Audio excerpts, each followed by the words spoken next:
10:06 now. Meta plans to lay off more than 100 employees in our state as part of a broader cuts to its AI division. The cuts will hit 48 people in Bellevue, 23 in Seattle, 4 in Redmond, and 23 remote workers. 600 AI positions are being cut company-wide, about 6 of its operations in that sector. Workers got the call last week with the cuts going into effect December 22nd. And meantime, we have new information about the layoffs affecting thousands of Amazon workers. Out of the 14,000 cuts, more than 2,300 of them are in our state.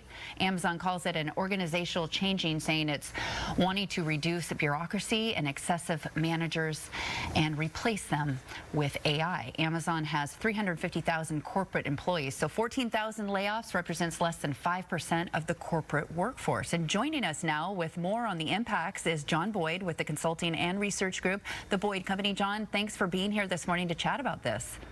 Good morning. All right, well, let's get into it. What kind of impact could we see here in Seattle from those layoffs we were just talking about? There will be a significant economic impact. The region is home to over 50,000 Amazon employees.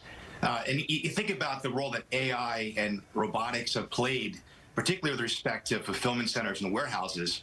This really sends a message that at the corporate level, particularly mid-management, AI is really going to lead to significant cost cutting, not just at Amazon, but a number of companies. The region, of course, home to 17 Fortune 500 companies. We expect this Amazon cost cutting to really be a precursor to similar types of cost cutting initiatives throughout the Seattle market and other high-tech markets throughout the U.S. So replacing managers with AI, what does that look like? Is that just, I mean, going to be the AI and robots and things like that, or how's that going to work? Amazon plans to invest $1 billion in upgrading its artificial intelligence and its cloud infrastructure.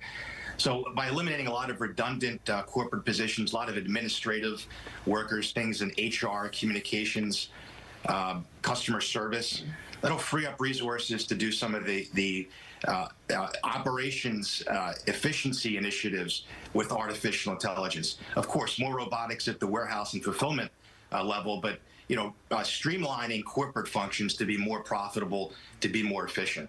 So if you're in one of those managerial positions and you're thinking, well, I want some upward movement and I'd like to move up within a company, are you thinking that folks are going to steer clear of places like Amazon because there's just no upward growth in that since they're cutting it to just have AI? Well, there will be opportunities. Certain parts of the corporate structure will be less vulnerable to artificial intelligence. A lot of regional employers will look at this really as at these layoffs as enriching the labor market with a lot of skill sets. Companies like Boeing or Dell and HP or UPS or Microsoft really will place a premium upon hiring a laid-off Amazon worker, given the highly skilled nature of a lot of these types of workers. But it also puts really a spotlight on the need for upskilling, for young workers entering the workforce to consider a career in STEM, robotics, artificial intelligence, automation, computer sciences.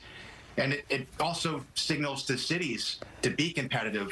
You really need to invest in AI infrastructure, things like 5G connectivity, workforce training, new energy and water systems, and vocational training for skilled trades. There's a lot of viable and lucrative career decisions, alternatives to working in corporate America.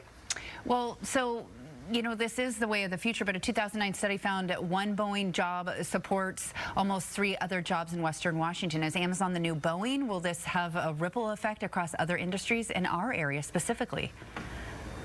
It will.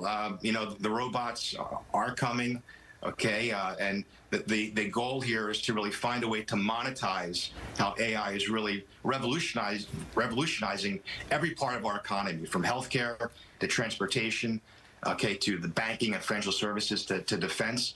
So there will be opportunities. There'll be new capital created that can be invested in new ways, and new vocational careers. So things like, engineering to support the role that robotics is playing in our economy today. Okay, John, thank you so much for your advice and your take on this, and I'm sure we're going to be chatting with you more in the future as we move forward with AI.